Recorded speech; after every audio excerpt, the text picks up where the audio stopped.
Welcome back. The point of view tonight is heavy on economy. We're trying to break it down so it doesn't get too complicated. Luckily, we have the IMF resident rep who has been in Ghana for just 2 months. He was part of the team that came for the third review, and now he's the guy in charge of the Ghana operation. And don't forget, the Minister of Finance and the Governor just came back from Washington for what they call the annual meetings. This is after the 5th review team also left. So it's like they come, we go. And he's here dealing with all of those.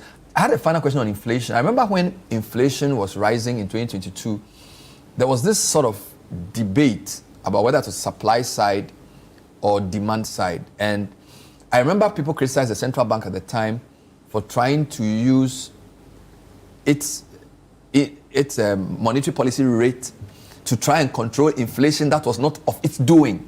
Because a lot of people believe that the inflation was a supply side, fiscal deficit inflation type. When you look at our single digit inflation that was shown, is the 9.4 consistent with other indicators?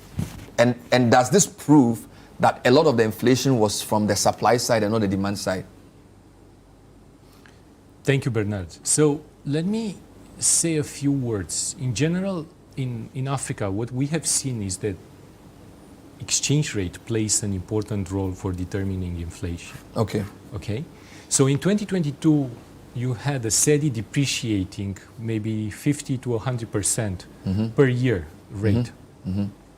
And that basically translates, typically the pass-through to inflation is about 20%.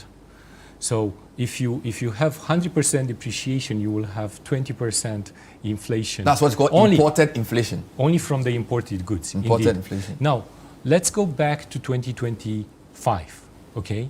Inflation came down from about 24% to 9.4 in September. We are waiting for the number for October coming this week. So now, a few things have changed relative to 2024. So there is a bit of base effects there.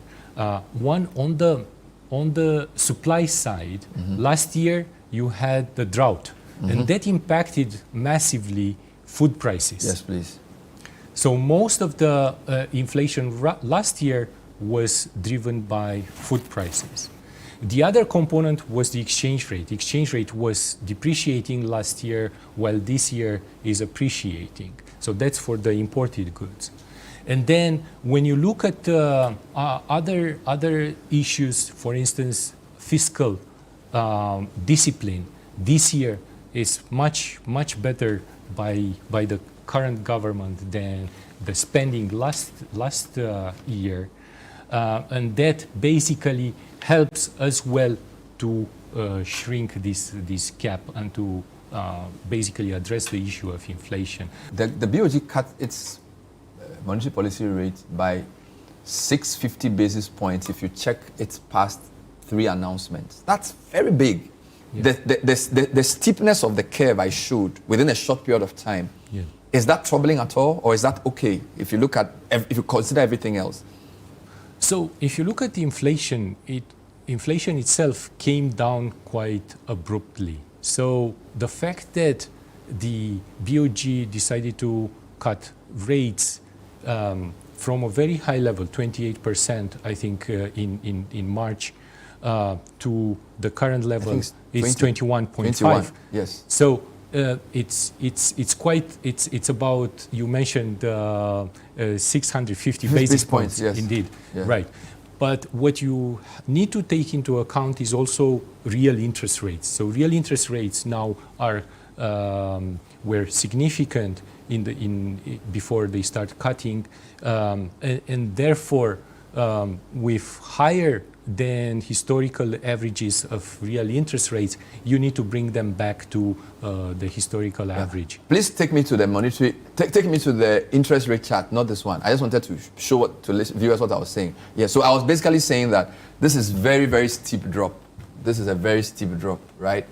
From 28, I think it's much lower even now, right? This is very steep drop, one of the steepest we've seen.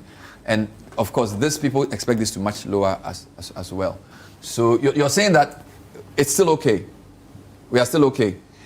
What the IMF team advised the BOG is to keep a prudent monetary policy in order inflation expectations to re-anchor at the single digits. So you need to keep monetary policy tighter than usual to have these expectations re-anchor in the monetary policy band.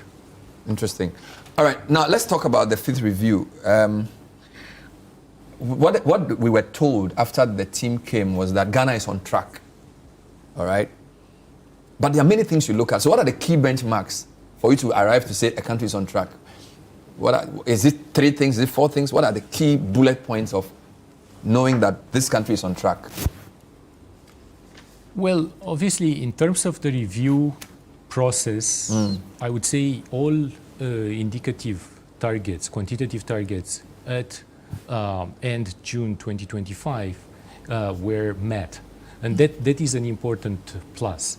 Now, when it comes to structural benchmarks, Ghana has made significant progress, but several key reforms remain essential to secure this long-lasting macroeconomic stability.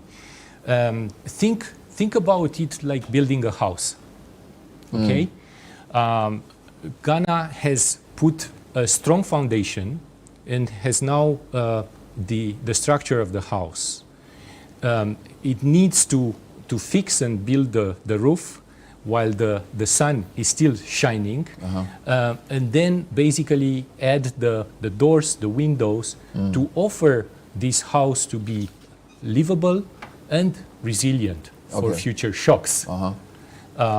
So let me say maybe 3 main reform areas.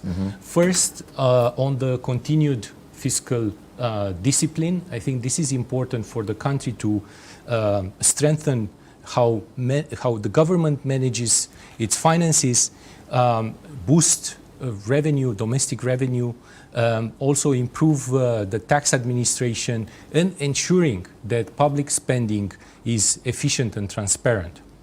The second important aspect is the energy sector. And the government has renegotiated recently the legacy areas with the IPPs, with the independent power producers, and has taken steps to improve the revenues of the ECG and the cash waterfall mechanism.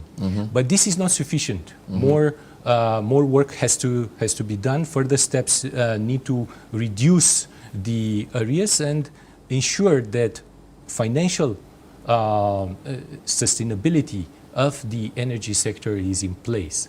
And one last aspect for the state-owned enterprises in general is the governance and transparency. And this comes not only for the energy sector, but for the gold board and cocoa board as well. And then the last point I want to make, last but not least, we have worked closely with the central bank, with the Bank of Ghana, on a revamped foreign exchange operations framework. And this was an important key pillar for the fifth review. Basically, the new framework, which is rules-based, transparent, and objective-oriented, if you want, has 3 main objectives. First, to continue to rebuild external buffers. Second, to smoothen excessive volatility. And third, to intermediate FX flows that go to the BOG, including through gold bond. Can you repeat those 3?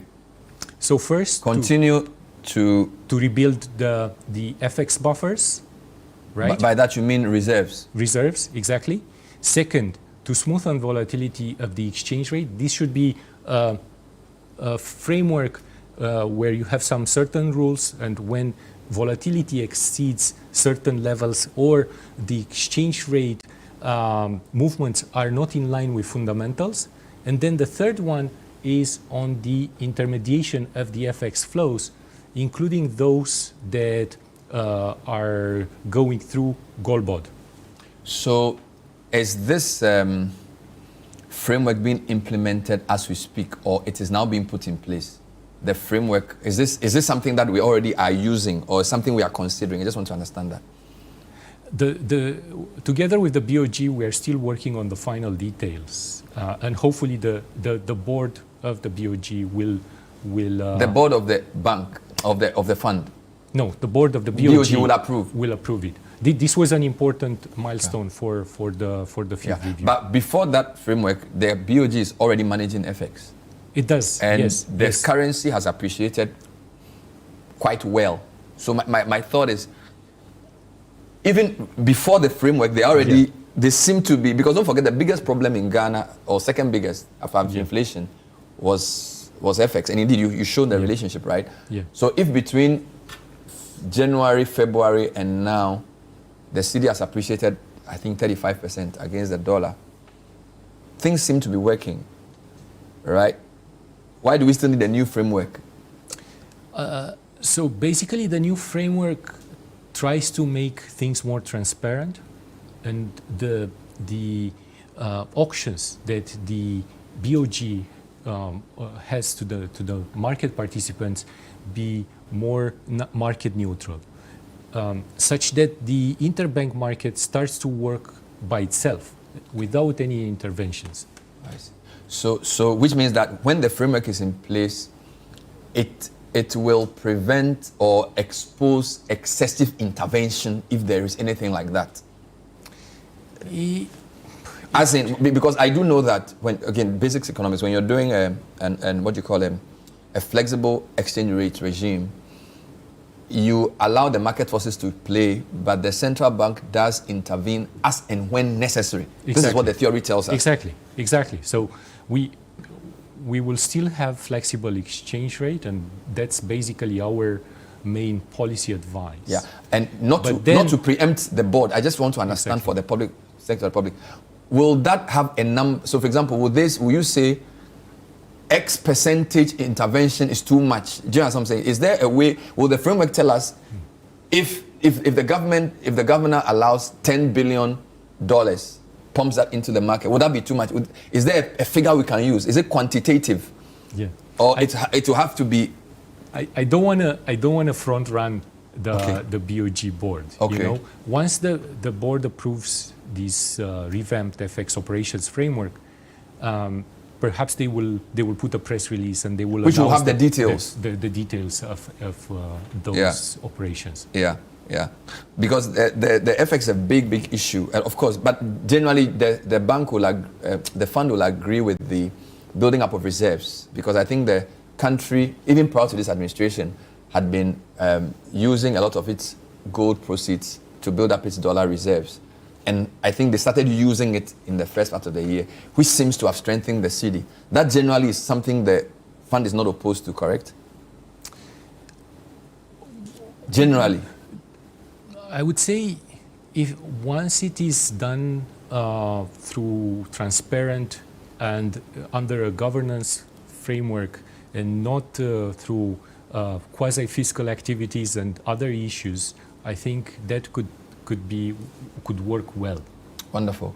So back to the quantitative targets, generally by June. Cool. Structural benchmarks, by which you mean more long-term institutional reform type of things. You say that there is still some work to be done. You mentioned the energy sector. I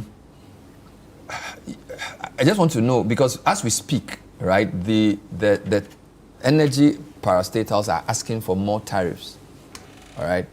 So I'm not sure if how well is the energy sector doing based on your review? What did you see in the energy sector that made you believe that we're on the right path? Because when you listen to Ghanaians watching the Public Accounts Committee talk to ECG, for example, and they talk about the amount of money they spent beyond approvals, a lot of people are not happy, and they're asking for 250% increase. So when you say generally the energy sector reforms seem to be right, I want you to put a bit of flesh on that for me. Yeah. So for the energy sector, I would mention maybe three aspects. One, it's on the ECG side. ECG's revenues have increased quite substantially compared to last year. Okay. That is both because of better transparency, the effect of tariffs, and better collection. Okay. Second, the implementation of the cash waterfall mechanism this year has been much better and in a more transparent manner. The IPPs are now paid more regularly. Also, the fuel suppliers as well, and the arrears accumulated this year are very limited, if none. And thirdly, the renegotiation of the arrears, of the past arrears, which was conducted by the government this summer, is an important milestone, I would say. That is a reset for the industry. Permit my ignorance as a non-energy expert. It seems to me as if the power sector has accumulated debts also because of what I would call FX losses. Or let me explain that. So if I am an independent power producer who buys fuel in dollars to power my plant, and because of the currency depreciation, the time I'm supposed to pay back, the tariff is collected in cedis. So maybe when I did the arrangement, it was 6 cedis to the dollar, but now I'm supposed to pay 12 cedis to the dollar. It throws me off. So my point is that, will the reform also include some optimal power mix, which reduces the nation's exposure to, say, foreign fuel? Do you understand me? Because if you want to really strengthen the power sector, a lot of the debts are there not just because of mismanagement, but because if you sign an agreement and the currency depreciates, you understand? So do you have any benchmark around an optimal power sector mix, which then reduces our vulnerability to foreign exchange volatility? So let me start from the big picture. Basically, hydro is about 40-50% of the energy production, okay? But this hydro power varies across the year, depending on the season. Now, what is left is basically fuel-based energy.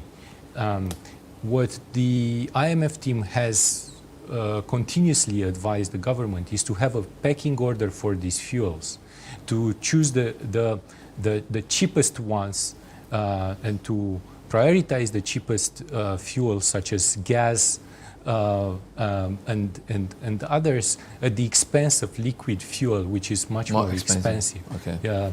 And I think the strategy of the current government is to become more independent, gas producing independent. And that is an important milestone, I think. If they could manage to ramp up domestic production of gas, then they could potentially make substantial savings with fuel purchases. Wonderful. We'll take a breather. When we come back, we'll wrap up with some very interesting things around fiscal responsibility and domestic revenue mobilization. That's always a big one. This is The Point of View. Tonight we're talking economy. My guest is Dr. Adrian Alta, IMF resident rep. First time resident in Ghana, first interview. Hope you're enjoying it. Stay with us.